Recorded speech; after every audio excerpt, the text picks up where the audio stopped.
O Bolsonaro agora, ele quer declarar guerra contra a Anitta. Sim, a Anitta, a cantora Anitta. Eles tiveram um bate-boca, mais uma vez uma troca de farpas nas redes sociais, e a Anitta chegou até a bloquear o presidente lá no seu Twitter. Na minha opinião, ela deveria manter o Bolsonaro desbloqueado, é mais importante para que ela possa ter esse canal de comunicação. Mas enfim, ela faz o que ela quiser. Só que ela fez um texto lá no Twitter muito interessante, que tem vários pontos corretos na percepção da Anitta, só que tem lá um ponto que a Anitta errou na avaliação dela, e eu gostaria de comentar tudo isso com você, porque o Bolsonaro ele tá assim simplesmente maluco com a Anitta. Mas eu já quero saber a sua opinião. Você concorda que nesse ponto que eu vou falar a Anitta errou? Coloque aí nos comentários, coloque quem você acha que vai vencer essa disputa, Bolsonaro ou Anitta, e deixe seu like, é super importante para o canal. Apenas antes de trazer essa briga, essa guerra do Bolsonaro com a Anitta, eu quero contextualizar para vocês, porque a Anitta sempre se posicionou ao contrário ao Bolsonaro, teve algumas posições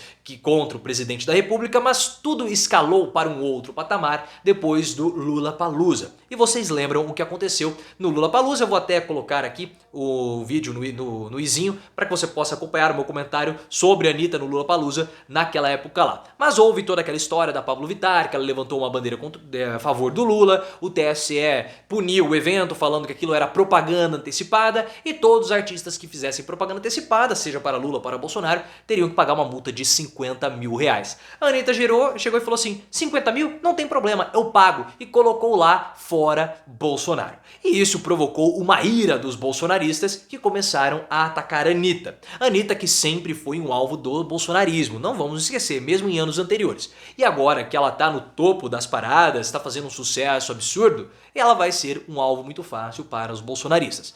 E tudo bem que ela manipulou lá os algoritmos, mas o que interessa é que ela chegou no topo das paradas. E hoje houve mais um bate-boca, e a Anitta fez alguns comentários nessa disputa, nessa guerra que ela está tendo com o Bolsonaro. E o comentário da Anitta, que é um comentário errado dela, a não ser que ela tenha uma informação que nós aqui no canal não temos, é que ela falou que agora a comunicação do Bolsonaro nas redes sociais está com pessoas mais descoladas para fazer essa guerra cultural.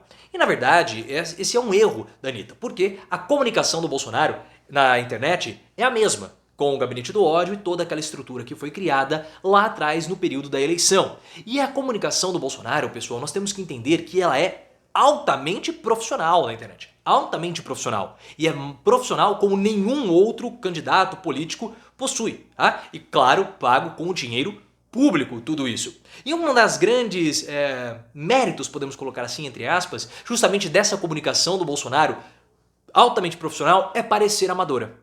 É parecer que é informal, é parecer amadora, é dar essa impressão. Mas ela é extremamente profissional, seja do ponto tecnológico e do ponto de vista das pessoas que trabalham. Toda essa estrutura foi desenvolvida pelo Steve Bannon, que era um produtor de Hollywood, o produtor daquela série Seinfeld, que ajudou a estruturar a campanha do Donald Trump em 2016, que ajudou a estruturar a campanha do Bolsonaro em 2018 e de outras figuras da extrema-direita ao redor do mundo. E se você quiser entender mais sobre esse assunto, você precisa comprar o livro Os Engenheiros do Caos, do Giuliano da Empoli. Esse livro é muito importante para que você possa entender esse contexto que nós estamos tendo de guerras virtuais para a seleção e escolha de presidentes. Então, naquela época, o Carlucci com o Steve Bannon estruturaram esse chamado Gabinete do Ódio.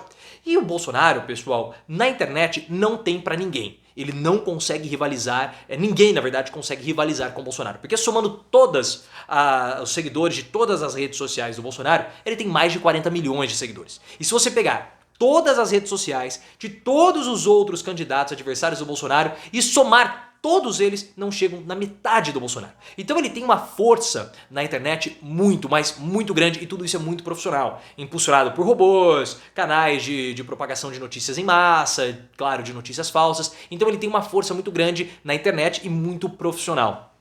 E na verdade, também, a direita, ela tem uma força, aqui principalmente na nossa plataforma, muito grande e muito maior do que a esquerda. Então são canais que, mesmo não estando ligados, atrelados ao bolsonarismo, eles dão uma certa guarida para o Bolsonaro, podemos colocar assim, propagando ideias relacionadas ao bolsonarismo.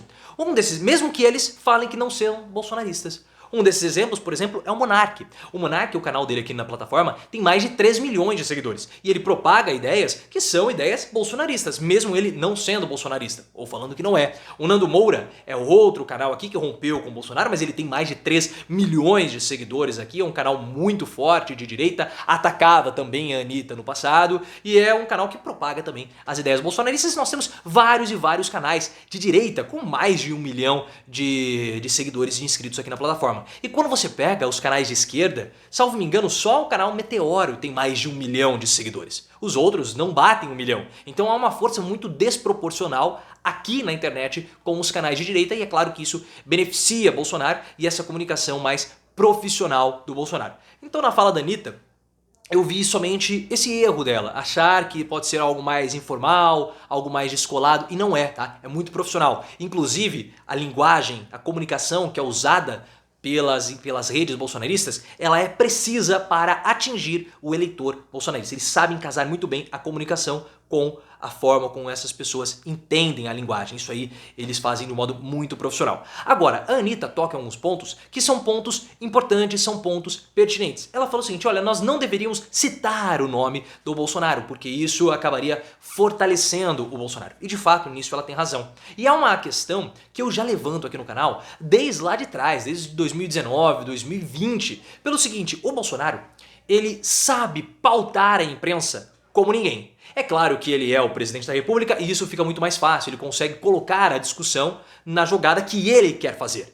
Mas mesmo antes de ser presidente da República, ele desenvolveu essa habilidade nos anos que ele era vereador e principalmente deputado federal. Toda semana ele aparecia no CQC, no Super Pop e causava alguma polêmica e as pessoas ficavam comentando os absurdos que ele falava. Agora com o presidente é muito difícil nós não citarmos Bolsonaro, porque ele é o presidente. E quando o Bolsonaro causa uma polêmica, é benéfico para todo mundo. É benéfico para ele, porque ele fica bem com os apoiadores dele, e é também benéfico para a imprensa. E eu também me incluo nisso, porque gera cliques, gera likes, gera engajamento.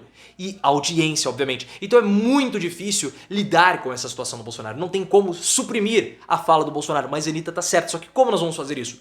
Não tem como. Outro ponto que a Anitta toca e toca muito bem é na apropriação dos elementos patrióticos do Brasil. Elementos nacionais. E ela começou a discussão falando isso. Não podemos permitir que o verde e amarelo seja utilizado por Bolsonaro, seja apropriado por ninguém. Mas o Bolsonaro já fez isso. Ele apropriou o hino nacional, ele apropriou as cores para aparecer e trazer a imagem de que ele é o mais patriota, o mais nacionalista de todos os brasileiros. E que ele de fato está lutando por uma nação melhor contra todos aqueles que querem a derrocada do país e querem que o Brasil continue um país atrasado, um país de terceiro mundo, subdesenvolvido. Mas a gente sabe muito bem que Bolsonaro ele só se importa com ele mesmo. Mas essa tomada dos símbolos nacionais, o Bolsonaro já faz desde a época da eleição. Mas a Anitta percebeu agora algo que nós já estávamos falando também desde lá de 2019, quando o livro que nós fizemos, E daí, Desmitificando a Farsa Bolsonaro, a gente explica tudo isso, essa apropriação dos símbolos culturais aqui no livro. E por fim, a Anitta toca muito bem em outro ponto que nós comentamos no livro, que é a política do confronto. O Bolsonaro, ele utiliza os artistas como alvos, e também a grande imprensa, como alvos para o confronto, para o embate, para o ataque. Ele sempre fez isso. Desde a primeira vez que ele foi eleito vereador do Rio de Janeiro, ele fez elegendo alvos e atacando. Lá no final dos anos 80, ele atacava os superiores dele do exército. E depois ele começou a atacar o Fernando Henrique, começou a atacar as televisões, começou a atacar as minorias, e isso faz com que ele tenha engajamento. E o gado bolsonarista precisa a todo momento, pelo fato até de ser uma tropa, de ter um alvo para guerrear, para combater. Isso traz sentido para a existência do bolsonarismo. E os bolsonaristas fazem muito bem, eles sempre precisam ter um alvo para atacar. E o Bolsonaro, quando ele seleciona esses artistas, ele está promovendo o embate ideológico, a guerra cultural, que fez com que ele fosse eleito em 2018. Agora ele está fazendo a mesma coisa. E a Anitta, pessoal, pelo fato dela ser uma cantora do funk, pelo fato dela, mais do pop funk, né? Mas pelo fato dela também trazer uma certa expressão para as minorias, ela é um alvo muito fácil e ela está fazendo sucesso, né? Ela é um alvo muito fácil para os bolsonaristas. E já era desde muito tempo, como eu falei para vocês, o Nando Moura atacava direto também a Anitta e cresceu na plataforma fazendo esse tipo de ataque. Então a Anitta ela conseguiu, com essa sequência de tweets, entender muito bem como que funciona o bolsonarismo. Apropriação dos símbolos culturais, colocação de um alvo para ataques, com a política do confronto e principalmente pautar a imprensa, como nenhum outro consegue pautar a imprensa. Tudo bem que o Bolsonaro agora é o presidente, mas mesmo antes ele já fazia isso. A única questão que eu vejo de equívoco da Anitta foi justamente essa fala que ela desconsiderou esse profissionalismo que eu vejo do Gabinete do Ódio, porque eles são extremamente profissionais com um pesado financiamento público. Mas eu quero saber a sua opinião, você concorda com essa análise? Você acha também que a Anitta errou nesse ponto? Seu comentário é muito importante porque esse tipo de discussão é fundamental para a nossa politização.